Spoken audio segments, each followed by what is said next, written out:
Hola muchachos, empezamos un nuevo video para el tema 4.4, formas de gobierno y democracia. Vamos a comenzar por las formas de gobierno, puesto que para entender la importancia de la democracia es necesario conocer diferentes maneras de gobernar. Vamos a empezar por la monarquía, que es aquella donde la soberanía es ejercida por una persona, que la recibe con carácter vitalicio y hereditario. Además, el poder reside en el rey y no está limitado en ningún sentido. ¿A qué se refiere con vitalicio? Puesto que esta persona va a gobernar hasta que se muera, es de por vida, y es hereditario. Por tanto, solamente las personas que desciendan de la misma familia van a tener derecho de poder llegar al poder. ¿Sí? Recordemos que los reyes empezaron a adjudicarse el poder debido a que decían que habían sido elegidos por Dios. Todo el poder recaía en el rey, él hacía lo que él quería y no había quien lo pudiese parar, de no ser en las guerras por más territorio o que fuese asesinado por familiares, que sucedió muchísimo en los tiempos antiguos. La siguiente es la aristocracia. Esta surge en la antigua Grecia, en la que el poder era de unos pocos, y su justificación estriba en el hecho de quienes se consideran los poseedores de la excelencia. Son conocidos como sabios e inteligentes y en general coinciden también en ser los poseedores de las tierras. En la antigua Grecia, recordemos que quienes formaban el pueblo eran como tal los hombres. Quienes podían participar de la política eran únicamente los hombres ricos. Mujeres y niños no contaban, mucho menos los esclavos o los artesanos, puesto que al no tener las posibilidades o el dinero suficiente para acceder a la educación, se les consideraba como poco adecuados para formar parte de los círculos políticos de la antigüedad. Seguimos con la oligarquía, donde el poder está en manos de unas pocas personas pertenecientes a una clase privilegiada. Si nos damos cuenta, lo que es la oligarquía y la aristocracia van mucho de la mano, puesto que el poder está en manos de aquellos que tienen más dinero. La aristocracia está más enfocada en las personas que tenían un renombre, aquellas que tenían un rango social aparte del dinero. En tanto que la oligarquía ya no importaban los títulos, sino la capacidad monetaria que tenías. Plutocracia es la forma de gobierno del Estado en el que el poder está en mano de los ricos o el gobierno está muy influido por ellos. Como hemos podido ver, las formas de gobierno realmente solo han cambiado de nombre, pero ha sido casi lo mismo a lo largo de los años. Poder en manos de los ricos. Ahora vamos a ver la democracia. Proviene del vocablo griego demos, que significa pueblo, y kratos, que significa poder. O sea, es el poder del pueblo. Surge en Atenas en el siglo V a.C.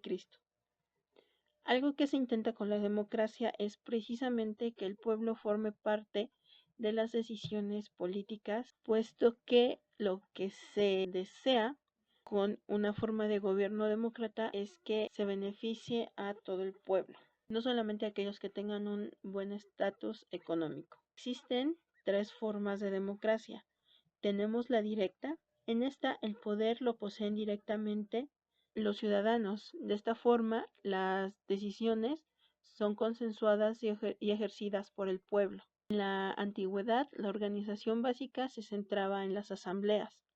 Hoy en día, con las nuevas tecnologías, se puede facilitar más esta democracia directa, puesto que con el uso de Internet y de las computadoras es más fácil que el pueblo en verdad pueda decidir de manera directa, sin intermediarios, sobre algunas leyes o aspectos que el gobierno pudiese querer imponer.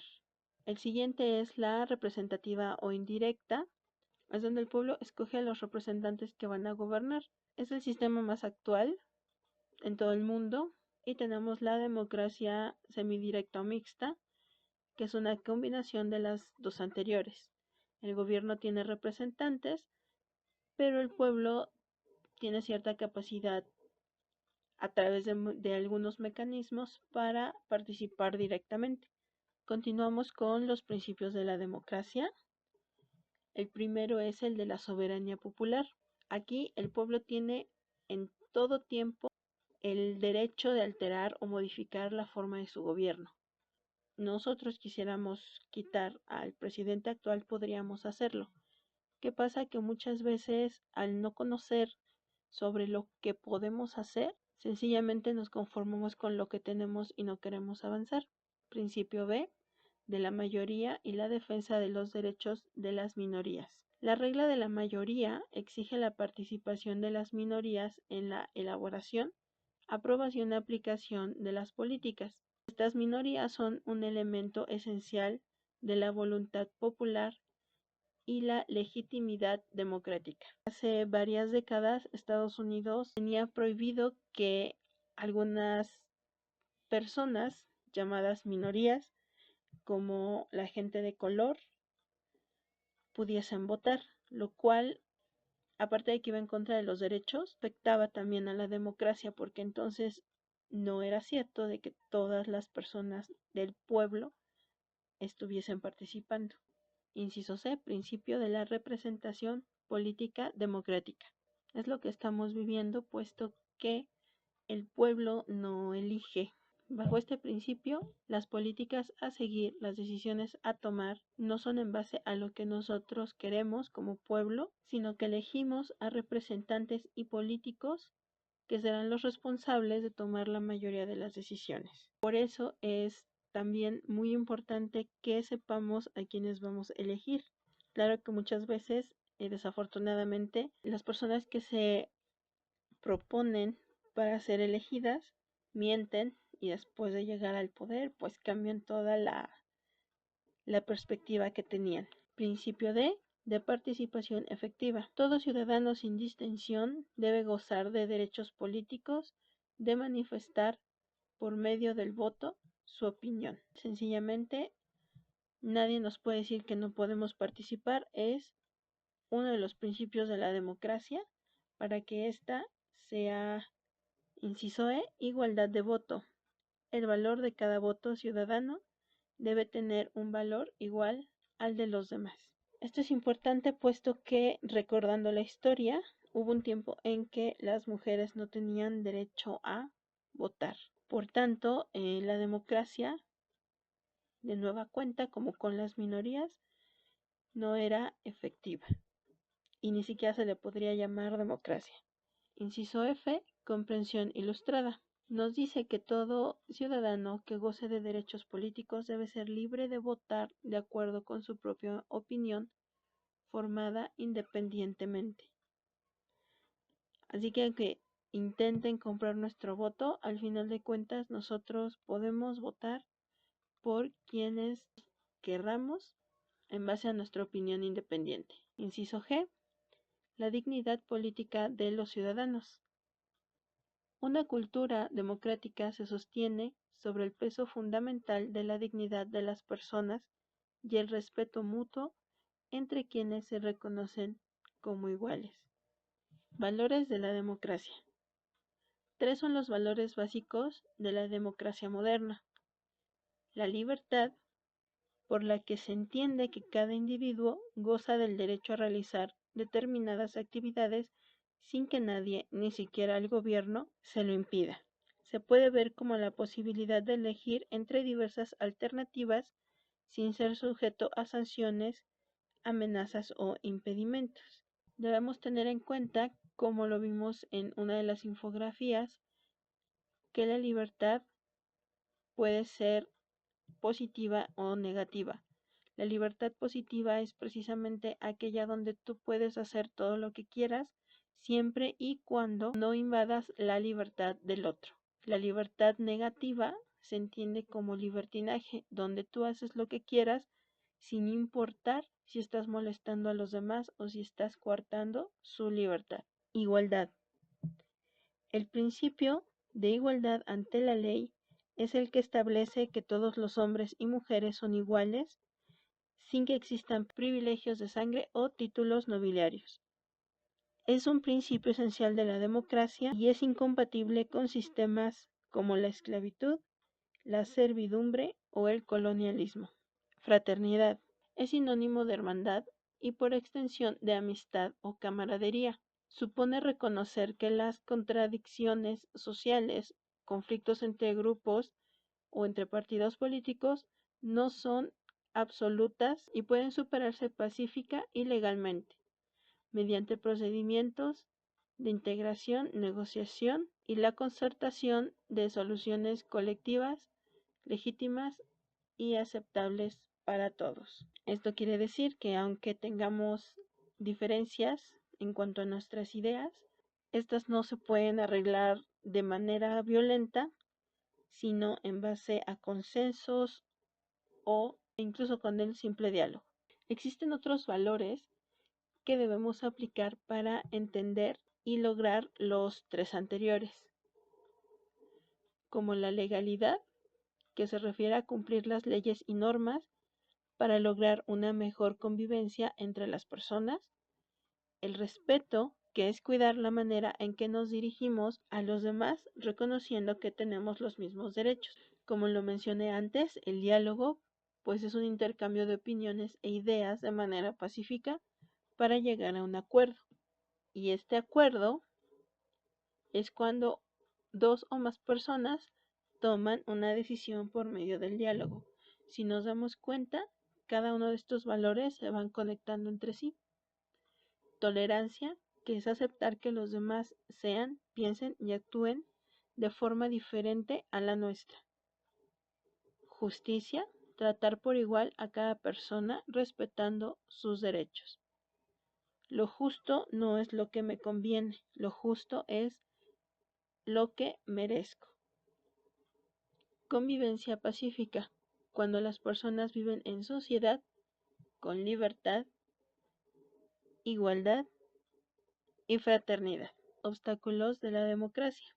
Primeramente tenemos a la ilegalidad. Aquí se comprende toda acción que va contra la ley, no cumplir las leyes y normas, lo cual afecta la convivencia pacífica y genera conflictos. Injusticia, término que se relaciona con ilegalidad, abuso y con el de una mala conducta que ha quedado impune. La injusticia favorece la impunidad, discriminación, falta de garantías y el aumento de la pobreza. Crimen organizado es cuando la delincuencia se organiza para llevar a cabo delitos graves, llegando incluso a hacer uso de la extorsión, violencia, la intimidación, el robo, tráfico de influencias, así como el contrabando de sustancias ilícitas, la trata de blancas, entre otros. Inciso D. Impunidad. Esta se entiende como la inexistencia de hecho o derecho de la responsabilidad penal por parte de los autores de violaciones, así como de responsabilidad civil, administrativa o disciplinaria. ¿Qué nos quiere decir esto? Que cuando una persona que comete un delito sale libre, es que hubo impunidad. Inciso E. Represión social. Esta implica el uso de la fuerza y el poder del Estado. En esta acción se niega el diálogo y la libertad. No hay argumentación ni tolerancia y se presenta el autoritarismo que provoca que la democracia pierda su esencia. ¿Por qué se anula la crítica social, la libertad de expresión? Se impone el temor, la censura, oprimiéndose al pueblo. las funciones de la democracia actual. Hoy en día, sus funciones tienen que ver con una forma de gobernar basada en el consenso entre los ciudadanos, el establecimiento de condiciones de equidad, justicia e igualdad de derechos para todos, respeto por el voto y el establecimiento de un marco legal que garantice la justicia y la igualdad para todo el pueblo. Si alguna de estas funciones no se cumpliese, quiere decir que la democracia como tal no existe. Eso es todo por este video, muchachos. Cualquier pregunta con respecto a los temas, ya saben que me pueden mandar un mensaje por WhatsApp. Esta vez fueron solamente 2 videos. No olviden leer las instrucciones de sus actividades. Si alguno de los links no les funciona o si la información es difícil de comprender, me pueden preguntar, no solamente de cómo hacer los trabajos, sino, como les comenté en el video anterior, de cualquier cosa que no entiendan sobre algún concepto o si la explicación no les quedó muy clara, pregúntenme y les explico por medio de WhatsApp. Cuídense mucho. Adiós.